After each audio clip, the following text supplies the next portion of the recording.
ये तो मैंने फील की है सर। हम्म। जो अभी आप बताए धारणा वाली, जब मैं हम्म। छोटी थी तो हमारा घर मिट्टी का था।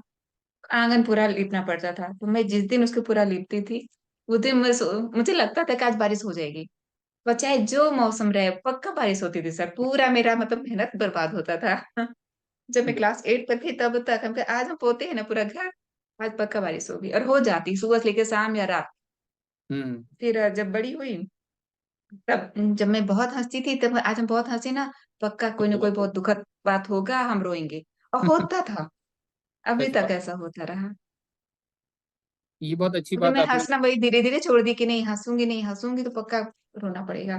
तो अच्छा है कि नहीं रोना है तो हंसो ही नहीं। हम्म। नहीं, मैंने खुद फेस किया, बहुत अच्छी बात भी आपने बोली। मगर इसी से सीखना भी है। यस सर, हाँ। क्योंकि बुरा इसलिए नहीं हो रहा, बारिश इसलिए नहीं हुई कि आप अनलकी हैं या कोई और, आप किसी ने आपके जीवन में लिख दिए हैं दुख या बारिश। इसलिए हो रही है कि हम ही ने मान लिया कि जरा हम्म। सी भी जीवन में मेरी खुशी आएगी तो दुख भी पीछे ही आएगा। अब ये मैंने हाँ। मान लिया इसलिए आता है। कोई और देने नहीं बैठा, किसी कोई और भाग्य विधाता नहीं है। जैसे मेरे जीवन में ये था कि मैं जब बहुत खुश होता था तो डर हो जाता था, अब कुछ गलत ना हो जाए। होता था मेरे साथ सर। फिर गलत पक्का होता पापा भी मार था। दे या कुछ ऐसा हो जाता कि रोना ही बिल्कुल। पड़ता था। और ये सभी के साथ समस्या है, देखेंगे खुश होने से लोग डरते हैं। हाँ। नजर ना लग जाए, ज्यादा खुश मत हो, है ना। कुछ गड़बड़ हो जाएगी तो आदमी इस स्थिति में चला गया है, मानसिक दुर्गति में ही मैं बोलूंगा उसको। अब समझ में आती है, मैं भी था।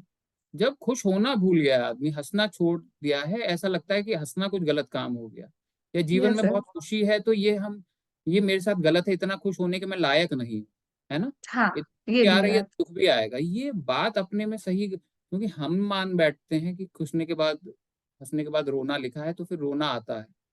अब हम्म। तो इस वर्कशॉप के जरिए हम सीख रहे हैं कि ज्यादा से ज्यादा हंसने में, खुश होने में, मुस्कुराने में समय बिताएंगे तो इस हंसने वाले पल से ही अगला पल निकलेगा जिसमें हंसी ही होगी। रोना कैसे होगा, हो नहीं सकता। यस इस सर, पल का हाँ। सबसे अच्छा उपयोग आप कर सकते हैं कि इसमें हंस लें, मुस्कुरा लें, किसी को गले लगा लें, खुश हो लें। हम्म। जो भविष्य है वो तो पूरी कल्पना है। भविष्य तो भविष्य की तरह, भविष्य कभी भविष्य की तरह तो नहीं आता। भविष्य वर्तमान से ही निकल रहा है। वर्तमान क्षणों की चेन का ही तो नाम जीवन है, वही यस सर। भविष्य। तो भविष्य अचानक से नहीं पैदा होगा। तो जब इस क्षण का सबसे अच्छा उपयोग यही कर सकते हैं कि इसका बेस्ट उपयोग ये है कि कितना हंस पा रहे हैं, कितना खुश हैं इस क्षण में, ना कि कितनी मेहनत कर डाली। यस सर, हाँ। कोई पापों को नहीं धोना, कुछ नहीं करना, काम केवल यह है कि इस क्षण का सबसे बेहतर उपयोग ऊपर वाले की नजर में है कि आप कितना खुश हो लेते हैं। जब ये क्षण पूरा खुशपूर्वक निकलेगा तो इससे अगला क्षण खुश वाला ही होगा। मगर जब अभी हम बीज दे देते हैं कि अब कुछ गड़बड़ होगी, अब कुछ गड़बड़ हो हाँ, जाएगी, हाँ, तो क्योंकि होना ही है। फिर होगा, फिर वो हमने ही बीज डाल दिए रोने वाले, तो अब रोना ही होगा फिर आगे भविष्य में। यस। उसी चीज को हम देख रहे हैं, हम समझने की कोशिश कर रहे हैं कि जीवन इतना खूबसूरत है। किसी ने किसी एग्जामिनेशन में नहीं भेजा है, कोई सजा नहीं दी है कि जो मनुष्य शरीर हमें दे दिया गया कि अब ये सजा काटनी है। ये बड़ा अच्छा अनुभव है ना। ये तो प्रसाद के रूप में जब इसको समझते हैं।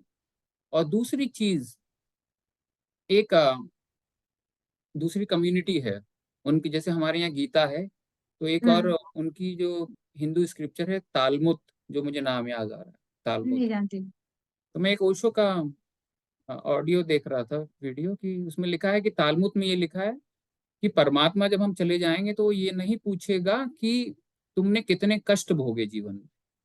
हम्म। वो ये पूछेगा कि कितनी बार तुम हंसे, कितनी बार गाए, कितनी बार आनंद में रहे। वो केवल इसका हिसाब रख रहा है।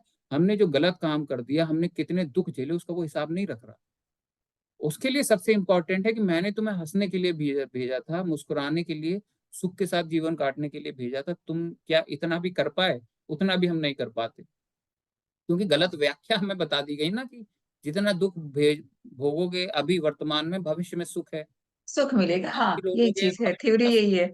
हाँ। हंसोगे। तो बड़ा अच्छी मुझे वो वक्तव्य लगा तालमुद का, कि वो परमात्मा केवल ये हिसाब रखने बैठा है कि कितना आनंद से तुमने अपने जीवन को भोगा। बस वो एक ही सवाल करने वाला। मैं ये नहीं कह रहा कि मरने के बाद कोई सवाल करने बैठा है, मगर आप मान भी लें कोई है ऐसा, तो वो सवाल ये नहीं करेगा कितने कष्ट भोग के आए हो तो तुम्हें जीवन अब अच्छा अगला दिया जाए। वो ये देखेगा कितने सुखपूर्ण जीकर आए हो तो तुम जीने की कला जान गए। जीने की कला ही है कि दुख को भी आनंद का क्षण बना लिया जाए। हम यहाँ होते हैं कि खुश में भी घबरा जाते हैं कि अब मैं उस हम्म। स्थिति में रहा हूँ इसलिए बोल रहा हूँ। मैं उस स्थिति से बाहर निकला, फिर मेरी जीवन की स्थितियां तब बदलना चालू हुई। उससे पहले के सारे प्रयास विफल हो जाते थे। ये चलिए बड़ा अच्छा डिस्कशन था।